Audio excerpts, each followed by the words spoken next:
Hi, my name is Ai Fujiwara. I'm the director of Prince Takamado Japan Center for Teaching and Research at University of Alberta. Thank you for watching our webinar series. In this webinar, Professor Daisuke Yasui explores the relationship between food culture and national identity. He begins with two examples which are familiar to North American viewers: Thanksgiving in the United States and donuts in Canada, as they represent the invented traditions associated with their national identity. Washoku became an integral part of Japan's cultural strategy to sell its soft culture overseas, but Professor Yasui argues that simply promoting Washoku as healthy diet and stressing the significance of its authenticity will not be sufficient to protect Washoku as an intangible cultural heritage. At the same time, problematizing and trying to stop cultural transformation in Japan do not necessarily lead to the promotion of Washoku.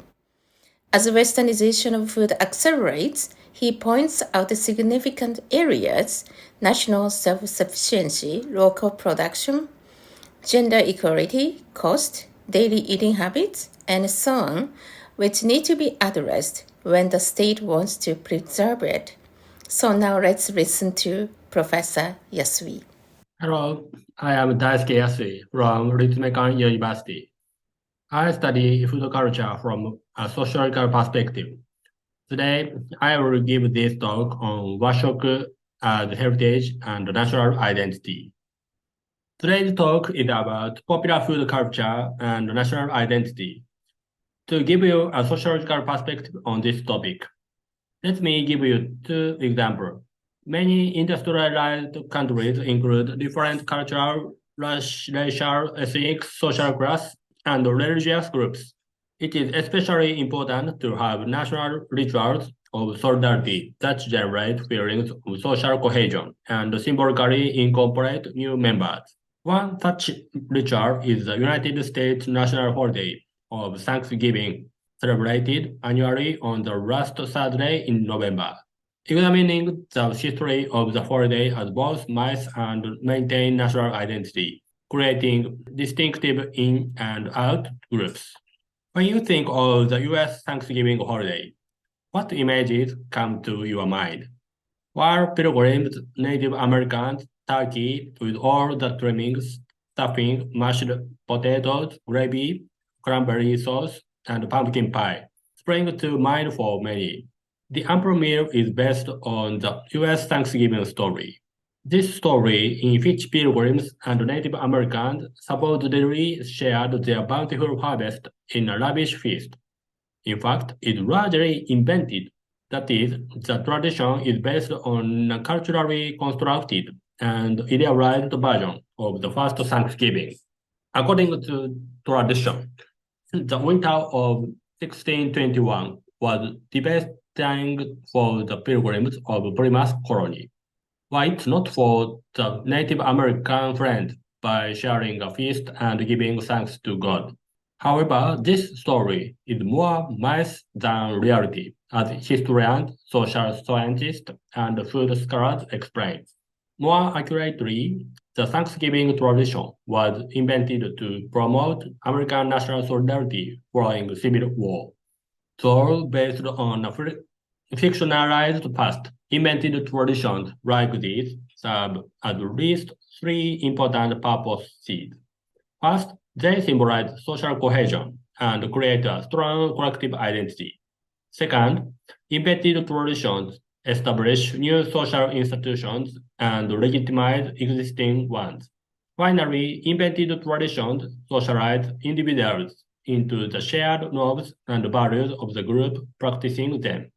Thanksgiving is an important invented tradition grounding the present in an invested past, symbolizing national unity and reaffirming a distinct national identity based on the institution of the family.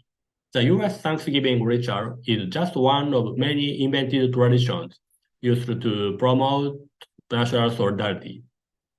All countries need rituals to create a sense of national community. Benedict Anderson called nations imagined communities, since members of even the smallest nation will never know most of their fellow members, meet them, or even hear of them. Yet, in the minds of each lives the image of their communion. Lacking reciprocal social ties with all citizens, the ties linking a nation's people are largely imagined. Anderson's concept helps to explain why Thanksgiving is such an important ritual, despite the historical distortions on which it is based. All nations engage in the ritual reaffirmation of shared identity and values. The features of the modern US Thanksgiving reflect the country's particular historical and cultural conditions. Anderson's concept helps to explain why Thanksgiving is such an important ritual, despite the historical distortions on which it is based. All nations engage in the ritual reaffirmation of shared identity and values. The features of the modern US Thanksgiving reflect the country's particular historical and cultural conditions. The next example may be more familiar to you. The donut, a Canadian food icon, has different regional connotations linked to urban and rural as well as class differences. Before the 1970s, popular media outlets constructed donuts as American fare, and for good reason.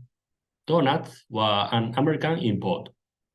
Donuts transformed American food to distinctively Canadian and more especially Ontario-based food. As late as the 1970s, restaurant magazines promoted donuts as a means for Canadian restaurants to attract American tourists.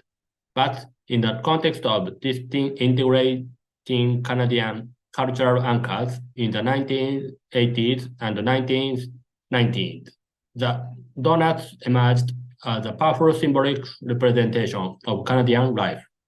In particular, a sense of shared national values came under attack as Canadian provinces, particularly Francophone Quebec, increasingly voiced disagreement on constitutional matters. Second, the post-industrial economy increasingly divided consumers into the haves and the have-nots.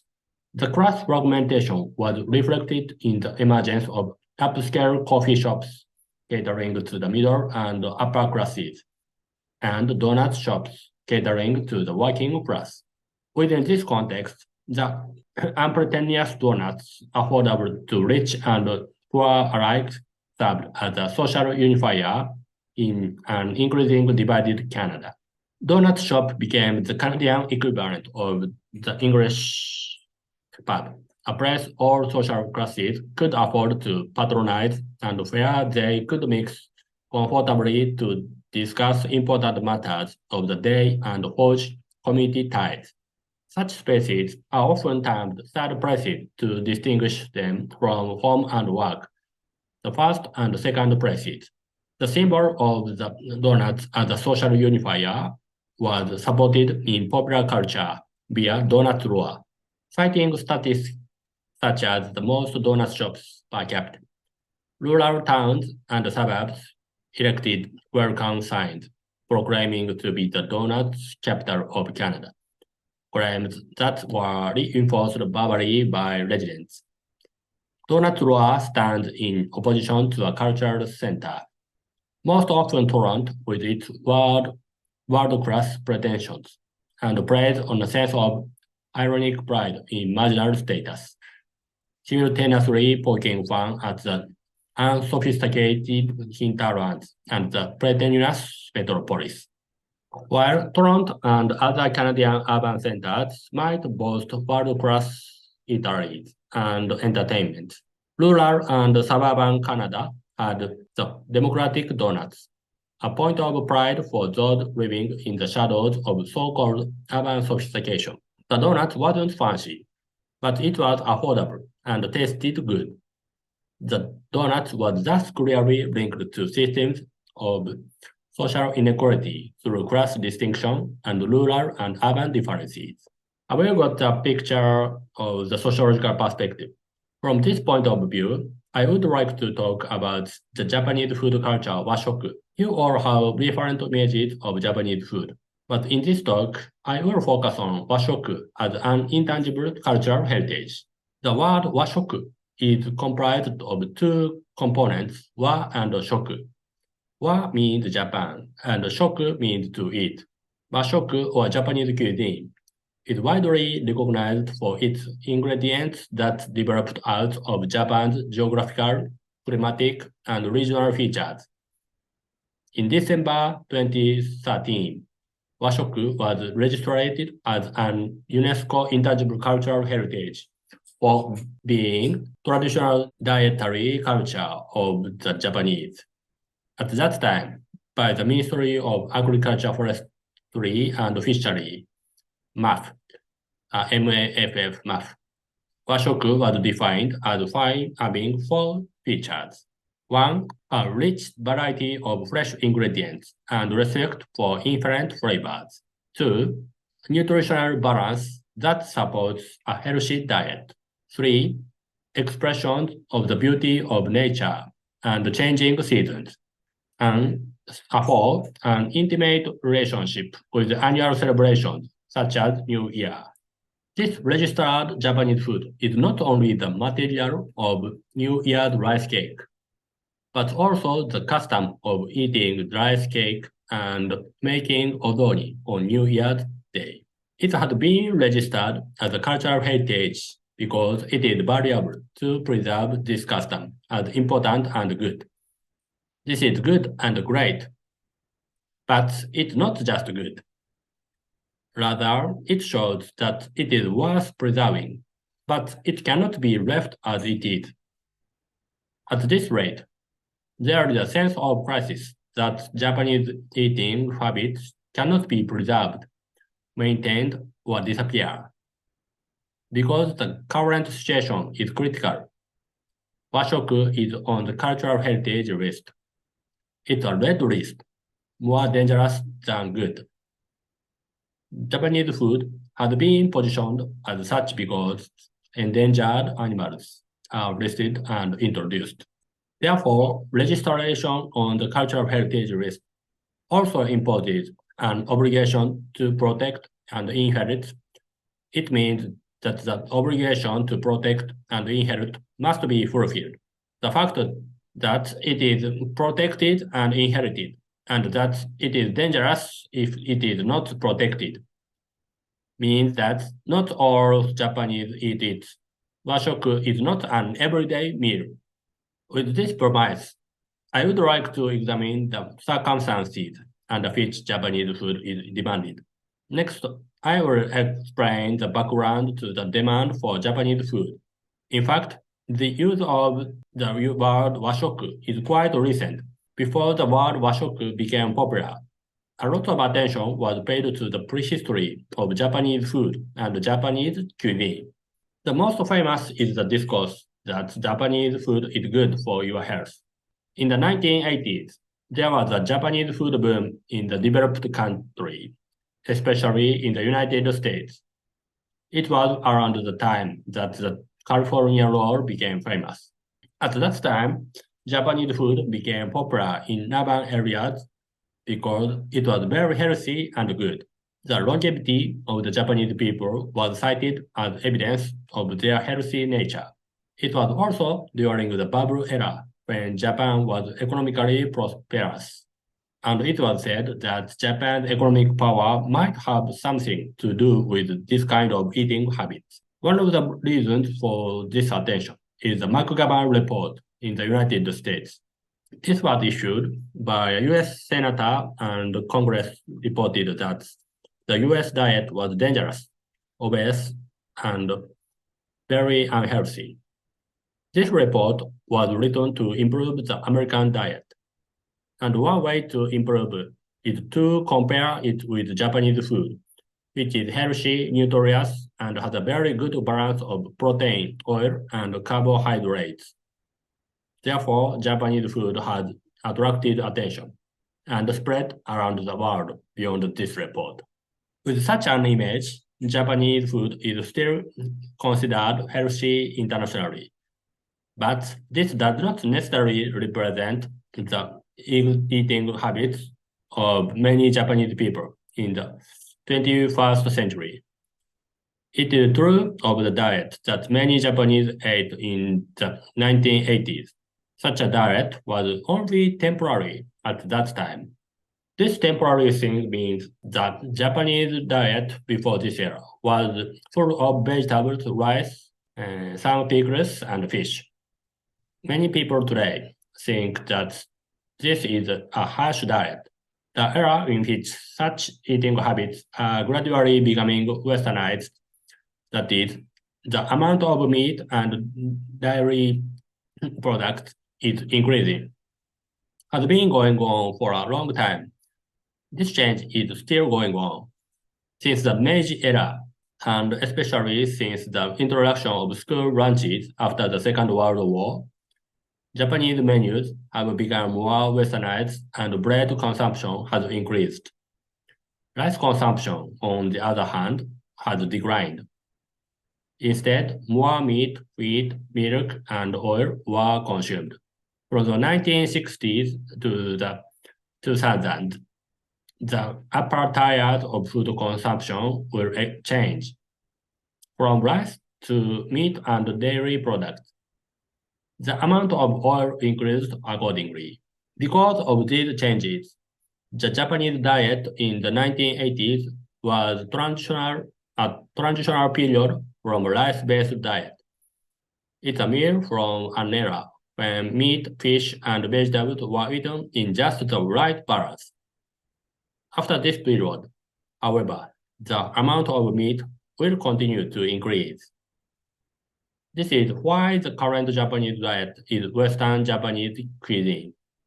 The food that many Japanese eat is not as healthy as it was when it was prized as the Japanese diet. In such a situation, Japanese food has become popular. Despite the domestic situation in Japan, the export of Japanese ingredients is growing. This includes selling Japanese food in the form of Japanese culture. There is also a strategy of shifting to soft power and presenting Japanese food as a cool Japan icon.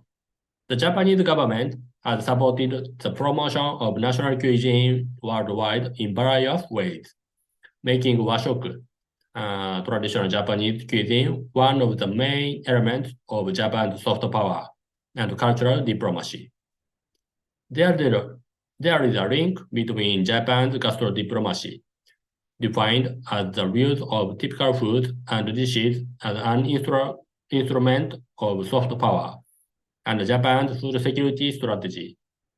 The strategy of promoting Washoku worldwide is not just an act of popularizing Japanese food, but is closely related to the issue of the country's low self-sufficiency rate. As the government's main objective is to increase food exports in order to promote agricultural production and improve self-sufficiency. In fact, the number of Japanese restaurants overseas is increasing. The number of Japanese restaurants has declined in some regions due to the corona crisis, but it is still growing worldwide. By 2022, there will be around 160,000 Japanese restaurants overseas. As you all know, various Japanese foods are eaten overseas. I think there are many people who have had the experience of thinking that it is not Japanese food, or that it is the wrong Japanese food. In fact, such criticism can be made even now. But the number of Japanese restaurants is increasing at an overwhelming rate. There has been a lot of debate about how to look at it, but the reality is that the demand of Japanese food is growing. In 2006, Japan's Ministry of Agriculture ate at a Japanese restaurant in Colorado and noticed that sushi was being served next to Korean barbecue beef. He was outraged. claiming that the restaurant was inauthentic and didn't do justice to Japanese culture. However, this was criticized as an infringement of food culture, and the Japanese government was criticized in the Washington Post as being the sushi police. Based on these topics, an animation called Sushi Police was released in 2016. Sushi Police is a social satire on Japanese nationalism. This animation is an interesting topic to think about food culture and authenticity. The trailer video is available on the homepage. So let's take the time to watch this animation after my talk. Regardless of whether Japanese food overseas is authentic Japanese food or not, it is true that there is a gap between what Japanese people think of Washoku and what people abroad think of Washoku. Japanese food has an image of being healthy, but there are very few empirical studies on Washoku and health. Despite the vague and unsubstantiated image, Washoku has become popular. If the Japanese government and entrepreneurs want to promote Washoku overseas, they need to prepare not only cultural research, but also an empirical research and research infrastructure based on scientific evidence. As a final summary, I would like to point out the cultural heritage and national identity that emerge from this Washoku research. First of all, the registration of a cultural heritage entails an agreement to take ongoing measures to protect it. So the organization which promoted the registration are creating their own scheme that Washoku is a culture that Japan and Japanese should protect. When it comes to culture, you may think it's good, but sociology doesn't necessarily think that culture just needs to exist. We need to think about why the Japanese protect Washoku and what it means to protect Washoku. From such a sociological perspective, let's look at the process of making Japanese food a cultural heritage. MAF's official messages say that Japanese food is important to Japanese people. They say that Japanese food is an important aspect of culture. I think some parts are true, but I also wonder if it is enough to say that. Of course, we can say that Japanese food culture is a healthy. Japanese food culture is a healthy Japanese food that has been developed by incorporating various cultures. The official message goes on to say that if the Japanese do not protect Japanese food culture, it will be lost, and they feel a sense of crisis that we have to protect it from danger. Otherwise, it will disappear. There is a very strong sense of crisis behind the current movement around Japanese food, and protection activities should continue as a cultural heritage. One of these messages is that because you are Japanese, you should protect and inherit Japanese food. In other words, the nation is working to say that Japanese people have a duty to protect and inherit Japanese food. The MAF report says that one of the good goals is to inherit to the next era and participate in the creation of a fine country. This is not a problem as an opinion, but is it all right? The government statement. Many traditional Japanese dishes are modern and new dishes. I first introduced the discourse around Thanksgiving Day and Canadian donuts. Like these examples, Washoku as a cultural heritage is based on invented tradition. These Washoku discourses often emphasize families and local community ties. It is often said that Washoku was always valued eating together. But we can discover communal bonds by eating together in every country, in every region, almost everywhere in the world. Eating together is not unique to Washoku. Moreover, in the national discourse, Women and children are assumed to be the main actors who protect Washoku. Modern Japanese cuisine was essentially prepared by mothers and full-time housewives. The division of labor according to gender roles has a strong influence on modern, traditional Japanese food culture. However, it is difficult to prepare traditional Japanese food on a daily basis, especially for a typical two-income family that doesn't have the time. It is impossible to cook Japanese food. Protecting the food culture itself is good, but the necessary measures to protect the foods and food culture are lacking. In fact, the promotion of Washoku as a cultural heritage is nothing more than an empty slogan appealing to national identity. I think the reason for this situation is that the market and the states have the right to make decisions, and all those who inherit Japanese food should obey. Of course, we understand that some policies have to be decided from the top down by the government. The role of the government is important. So I think politics has a lot to do. However, in this configuration, this is a triangle configuration, citizens put in the position of mere consumers in terms of what to buy and what to eat. I think what is really needed is for citizens to be proactively involved, like thinking about washoku on their own, and thinking about Japanese food on their own. And we also need a society that enables such relationships. For example, when the Japanese family sits around the dinner table together, parents should be able to come home early from work, and children should be able to share their living space so that they can return home early and the family can meet at the same time. To achieve this, if parents have many jobs and cannot return to the kitchen, we need to think about changing to shorter working hours. But if you only think about the place where you eat and the kitchen where you cook, you will not be able to see the conditions that make up eating together around it. After all, it's harder for the family to surround the meal because they have to go home at different times. We must consider not only eating, but also social circumstances around eating.